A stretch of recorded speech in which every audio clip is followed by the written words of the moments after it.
Welcome to our channel, ladies and gentlemen. The UDA government led by William Samoei Ruto is a government that is facing a myriad of challenges. Most of the policies that have been initiated by the president ended up in court.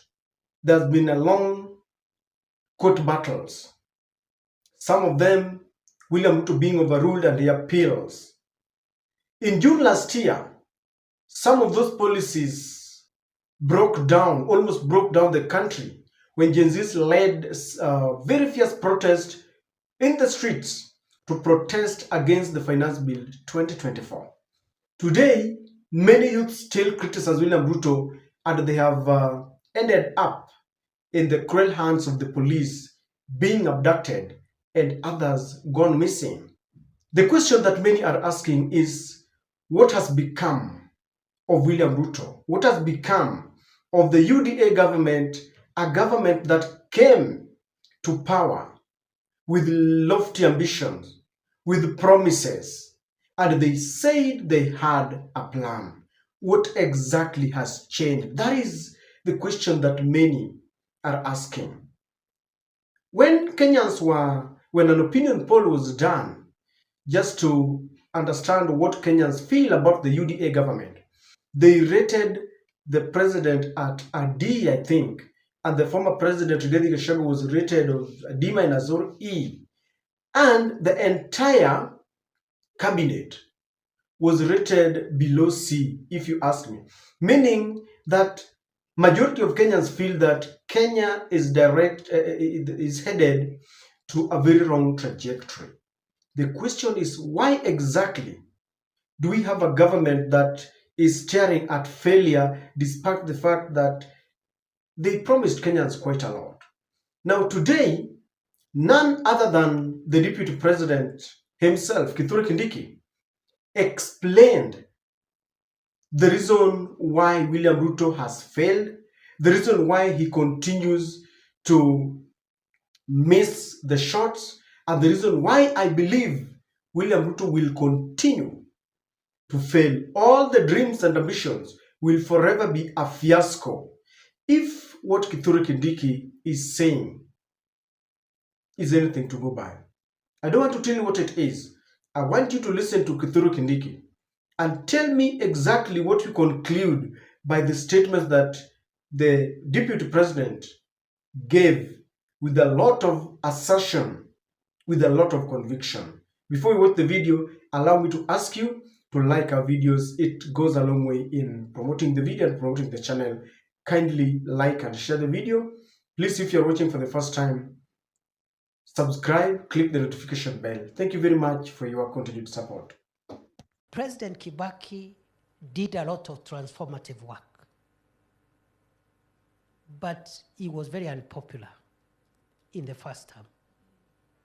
So there is nothing new. Transformative leaders take bold decisions for the sake of the country. In the process, a bit of popularity temporarily will suffer some setback. Kama Kibaki hakufanya zile maamuzi alifanya, the economy of Kenya was in the dogs when he took over. By the time Kibaki was doing his second term, Ooko the 8th year, people were saying, we wish Kibaki could stay for another term. So popularity will follow you if you take bold decisions, temporary popularity challenges, but the people eventually, when they see the impact of the transformation, will agree with you.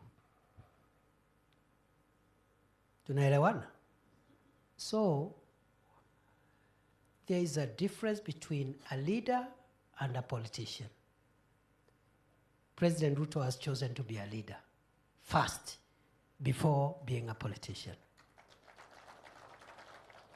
There is a difference between leadership and populism.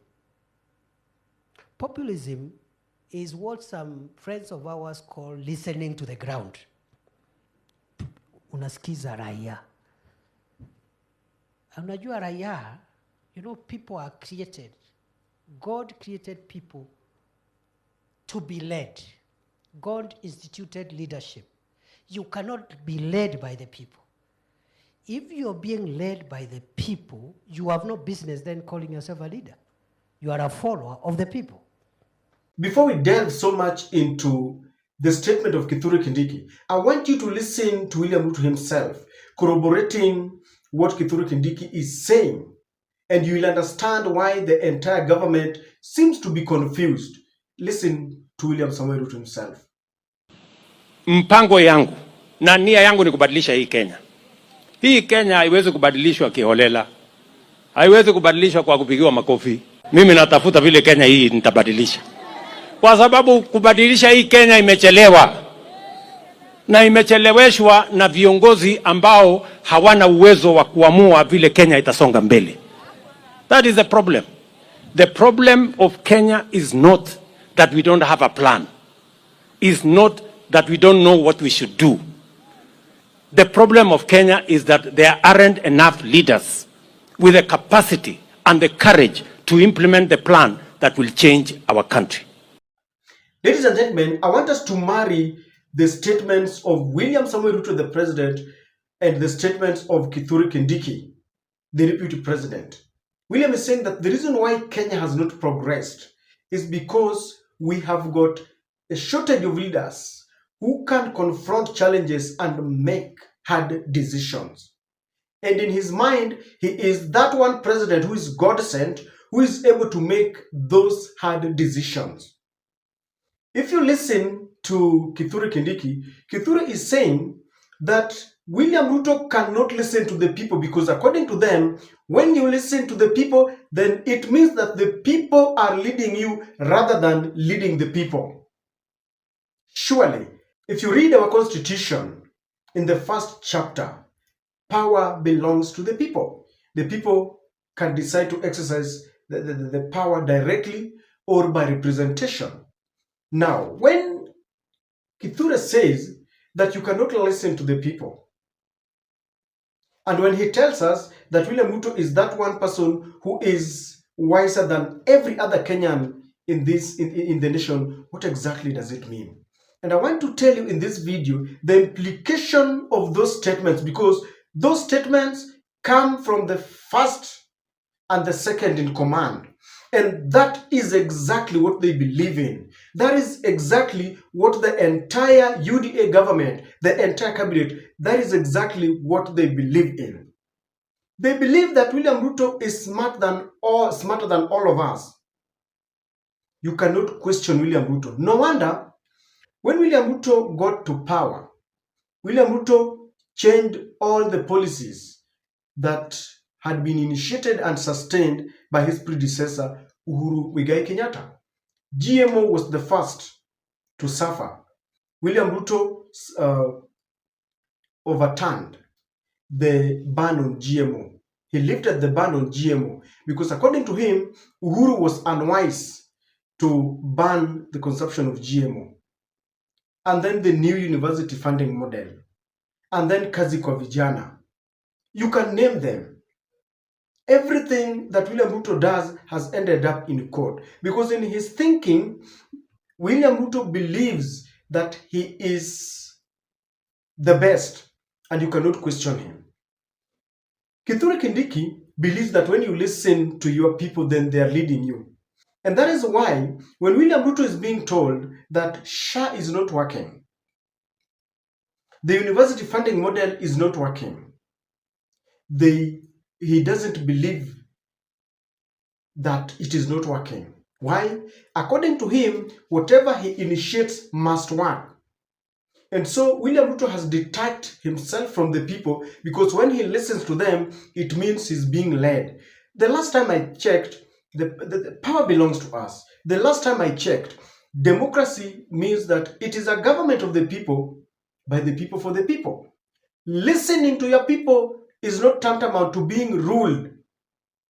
When you listen to your people, you make the right decisions because he is exercising powers that we have donated to him. He should listen to us to give him the true picture of what is happening on the ground. Kithure says that when you listen to the people, and I believe he was referring to Rigathi Gachagua, That is populist kind of politics. When Salasia confronted William Ruto in his Western tour, and he told him, my friend, things are not working. SHA is not working. Teachers are being over-deducted. Civil servants are unhappy. William Ruto called it populist or populism. And he said that Salasia was all but looking for political mileage. So according to them, anytime you confront Ruto with the reality, then it means you are seeking for political mileage. Rigathi is telling them, listen to the people, listen to the ground. You see, what is happening on the ground is what will make you understand whether things are working or not. And that is where the problem starts. And when a person believes that he is better than all Kenyans, you cannot question him. No wonder, anytime you question the UDA government, you will be abducted. Anytime you criticize William Ruto, you must be abducted. Why? You are questioning the small God himself. You're questioning the Alpha. He believes whatever he says is Alpha and Omega because he is the best. He's not listening to the people. You can't question him. He has indoctrinated all the leaders to believe that he's the best. And I believe he starts by telling them that, you know, I defeated the deep state. So all the leaders, including the deputy president, believe that William Ruto is wiser, is smarter than all the other people. The problem with such kind of politics is that there is no leader that will question William Samoei Ruto. No wonder Rigathi said that while they are in the cabinet, their cabinet meetings, no one is ready or able to question William Ruto. How can you question someone who has indoctrinated you to believe that he's the best? So all of them believe that they fall short of Ruto's glory. They, play second fiddle. So what happens in the cabinet meeting? It must be a yes, sir, because William Ruto is smarter. That is why Parliament will always rubber stamp what the president wants, because they have been made to believe Ruto is the best. No one will question William Samoei Ruto because all of them believe they are inferior. And this has turned Ruto into a dictator because all the people now tell him, yes, sir, yes, boss, you are right. In fact, I believe this is why even the cabinet secretaries do not even perform, because you are appointed, but you believe the person who has appointed you knows more than you do. Even if you go with a proposal, he can overrule it, he can override it, he can change it, and you will say thank you because you believe he is better. It also dilutes the fact that we have advisors, economic advisors, security advisors. If William Ruto believes is the best, if all of them, including the advisors, believe that William Ruto is smarter, he's the wisest, then they present anything to him, William Ruto will always tell them no. They will be clapping. Why are we even paying heavily those advisors if William Ruto is listening to William Ruto himself? Because from those statements, even the deputy cannot question him. You cannot question your workers to say yes, sir, in the cabinet, everywhere. Why do we pay cabinet secretaries? Why do we pay economic advisors? That is the problem why I'm telling you that this government has failed, will fail, it continues to fail, because it seems this government is being ruled by one person. It is not me who has said it, it is Kithure Kindiki. I don't know whether my interpretation is wrong, but I thought that the two leaders have confirmed to us that William Ruto is the Alpha and Omega. You question, you are punished because you are questioning the wise man. Leaders cannot question him anywhere because they must not question the wise man. I don't know what you think, but I believe it is a very, very pathetic situation that we are in. If all the leaders believe that William Ruto is the wisest and the smartest, so much that they cannot question, that they can't listen to the people, no. Please share with me what you think on the comment section.